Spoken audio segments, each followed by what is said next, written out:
Wonderful prophecy. I noticed the trend now is, a great prophet. And how do we assess prophet?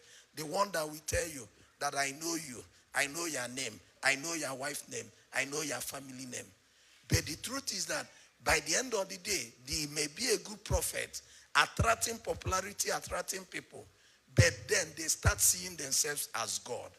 The major thing about prophecy is about what can you do for yourself. The prophet may prophesy, but remember 1 Corinthians chapter 14, verse 32, that the spirit of a prophet is in the hand of prophet.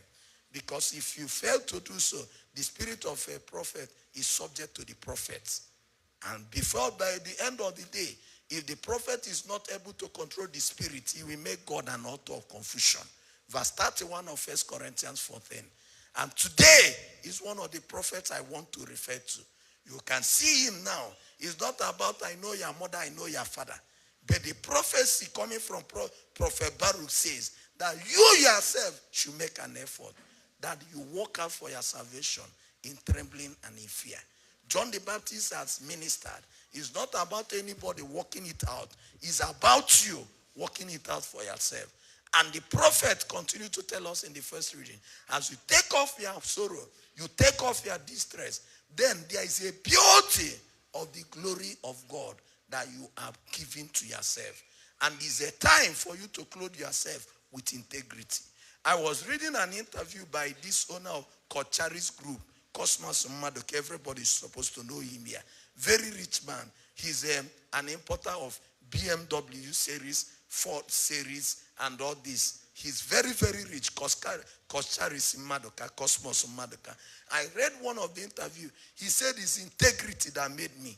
From the things I had, he was just an apprentice under somebody. And it's true, he proved himself, and from there, he is where he is today. It is integrity that makes all of us. Somebody is waiting for a message. What is the prophet saying? We are traveling as a family. I must hear from the prophet. It's good you have a prophet. But what I am saying, test every spirit and know the one from God. It's not a prophet that will be after your pocket or after adding popularity to his ministry. But he's not after your salvation. The prophecy shall begin in salvation and end in your integrity. If you have a prophet, person should be able to see you and say, yeah, that this person is living out God's word. But what we are doing now, the prophet that will tell me how I will make money, it doesn't matter what I do. And that is true. I call myself a prophet to many. I say that I am your prophet. There are people I tell so. Yes, it's not just about being your prophet, but about you also making sure that what you hear from me molds your life. Hello? Am I speaking to somebody? That is the thing. I should be able to say that, oh, I am your prophet. If somebody is looking at you and say, yes, this is a truly child of God. It's not just a prophet because I give you direction that this will be. You know, some prophecies can actually be embedded in motivational speech. That is the truth. Somebody who is brainy, who is a first-class material, can watch another prophet, cram those things, reverse them, and start giving it to you.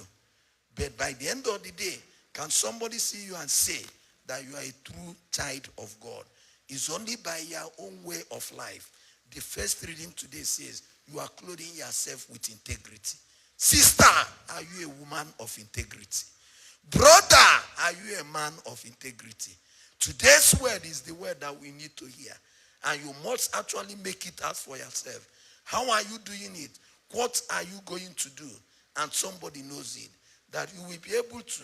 It's only when you are a man, a woman of integrity, that you can say that you are putting on the beauty or the glory of God. If you don't see the salvation of God, you are nowhere.